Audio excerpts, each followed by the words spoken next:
Boas-vindas a mais um guia explicativo. Vamos direto ao ponto e começar usando a imaginação com o máximo de detalhes possível. Pensem naquele prato favorito absoluto. Pode ser um prato salgado incrível, uma sobremesa perfeitamente equilibrada, ou mesmo aquela comida que traz as melhores memórias de infância à tona. Dá para visualizar bem? E aí, bateu a fome? Só de pensar nessa comida deu água na boca? Bom, é incrível notar que essa simples sensação de dar água na boca já é o sistema nervoso parasimpático entrando ativamente em ação. Neste exato momento, ele está literalmente ligando os motores de uma fábrica super complexa e muito oculta dentro do corpo, o trato gastrointestinal. Antes mesmo de qualquer mordida, toda uma linha de produção biológica já está se preparando para trabalhar na capacidade máxima. O nosso roteiro hoje vai cobrir 5 pontos. 1. A fisiologia e motilidade básica. 2. O segundo cérebro. 3. O caminho do alimento. 4. A circulação esplênica. E, para fechar, 5. As secreções digestivas. Basicamente, a gente vai da parte do hardware e do software elétrico, desce pelo caminho físico de uma mordida e termina nos solventes químicos. Parte 1. Fisiologia e motilidade básica. Beleza, vamos mergulhar nisso e entender a planta física de tudo. Ao analisar a parede intestinal bem de perto, dá para ver que não é só um simples tubo flexível. Na verdade, é uma fusão de várias camadas musculares complexas. E o detalhe impressionante aqui é que essas camadas operam como um cincício elétrico unificado. Mas o que isso significa na prática? Quer dizer que assim que um sinal de ação elétrica é gerado em uma única parte do tecido, ele é compartilhado instantaneamente em todas as direções. É uma propagação simultânea, bem parecida com o ritmo de um coração humano batendo. E a mecânica dessa atividade elétrica contínua e incansável é dividida em 2 eventos cruciais. Primeiro, as ondas lentas. Elas funcionam como um ritmo de fundo constante, uma espécie de marca-passo elétrico suave que modifica o potencial de repouso das células. Já os potenciais em espículas são os que fazem o verdadeiro trabalho pesado. Eles são o gatilho real para a contração muscular. Quando engatilhados, canais de cálcio e sódio se abrem lentamente, despolarizando as células para disparar com força o estímulo nas fibras musculares. Parte 2. O segundo cérebro. Saindo um pouco das camadas musculares físicas, vamos entender o software por trás da operação. E aqui a gente se depara com um número de cair o queixo. 100 milhões. O sistema nervoso entérico é tão vasto e autônomo que fica inteiramente embutido e espalhado nas paredes do intestino. Com cerca de 100 milhões de neurônios gerindo esse sistema localmente, é uma densidade nervosa tão abundante que chega muito perto da quantidade total de neurônios da nossa própria medula espinhal. Incrível, né? Apesar de ter vida própria, esse segundo cérebro responde demais aos comandos gerais do corpo. O comando parasimpático, por exemplo, entra liberando acetilcolina. Isso prepara todo o maquinário para o clássico estado de descansar e digerir, intensificando as funções. Já o comando simpático faz o extremo oposto. Durante situações de estresse, voo, fuga ou exercício físico intenso, ele inunda o sistema com norepinefrina, inibindo a motilidade e basicamente pausando a digestão. Fica bem claro por que sair correndo ou fazer uma atividade muito forte logo depois de um banquete costuma causar tanto mal-estar, não é mesmo? Parte 3. O caminho do alimento. Com o hardware e o software explicados, vamos acompanhar a jornada física de uma mordida.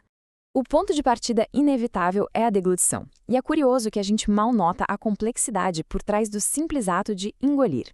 É uma sequência rápida, altamente coordenada e, na maior parte, involuntária. Olha só, a língua empurra a comida para trás contra o palato duro. O palato mole sobe na hora para bloquear a cavidade nasal. Em seguida, a laringe sobe, ajudando a fechar a via respiratória primária, até que a faringe se contrai em uma onda para baixo, jogando o alimento direto no esôfago. Tudo em uma fração de segundos. E esse ilustra de forma brilhante uma defesa de emergência formidável: a epiglote. Como se fosse uma tampa articulada, essa pecinha oscila e fecha fisicamente a entrada das vias aéreas.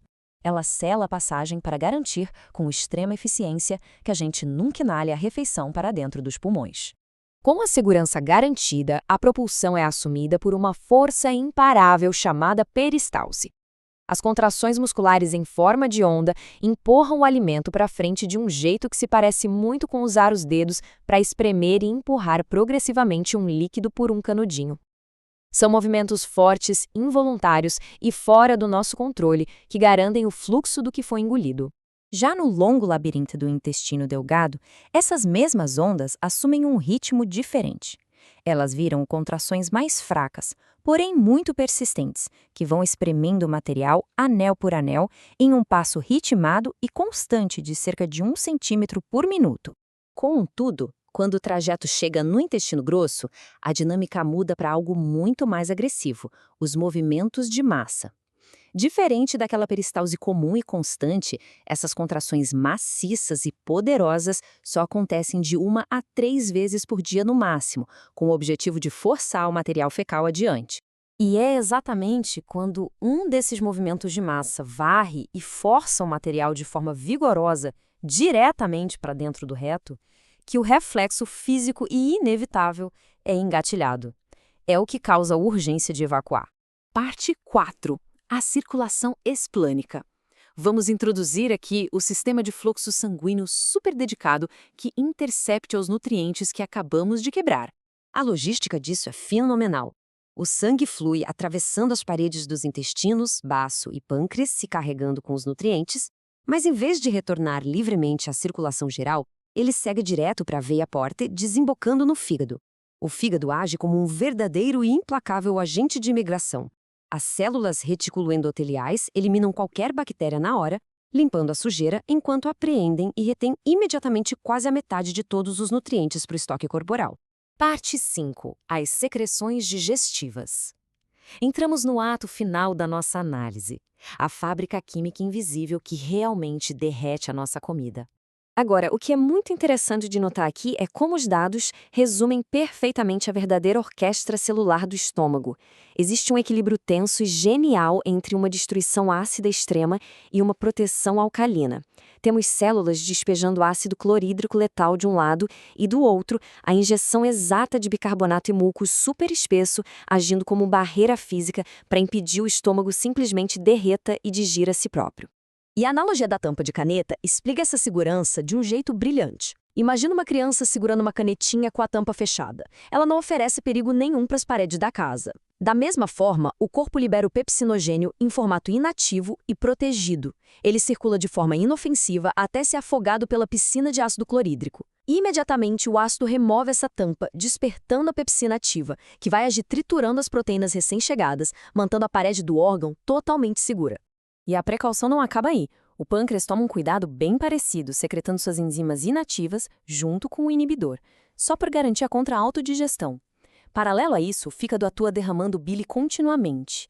Essa bile é guardada na vesícula biliar e age, na verdade, como um detergente super potente para as gorduras, quebrando literalmente as gotículas gigantes em micropartículas que o corpo consegue de fato digerir. O gerenciamento de todo esse caos altamente reativo recai sobre os guardas de trânsito químicos do intestino. De um lado, a secretina. Ela entra em cena para estimular desesperadamente o bicarbonato pancreático e neutralizar a acidez brutal que chega do estômago. Do outro, temos a colecitocinina, ou CCK, que é ativada quando detecta a presença de gordura. É ela quem orquestra a injeção das enzimas e o esvaziamento exato da vesícula biliar no momento certo. Chegando ao fim, vale parar por um instante para absorver o tamanho dessa colossal linha de desmontagem biológica que a gente acabou de percorrer. Pense nisso. Milhões de neurônios autônomos, ritmos elétricos precisos guiando os movimentos e especialistas químicos trabalhando juntos sem qualquer falha a cada mínima mordida. E com tudo isso acontecendo oculto na mais profunda e absoluta normalidade de um jantar comum, fica a pergunta: existe de fato alguma engenharia mais impressionante e formidável operando no mundo do que o próprio corpo humano? A gente fica por aqui, até o nosso próximo guia explicativo.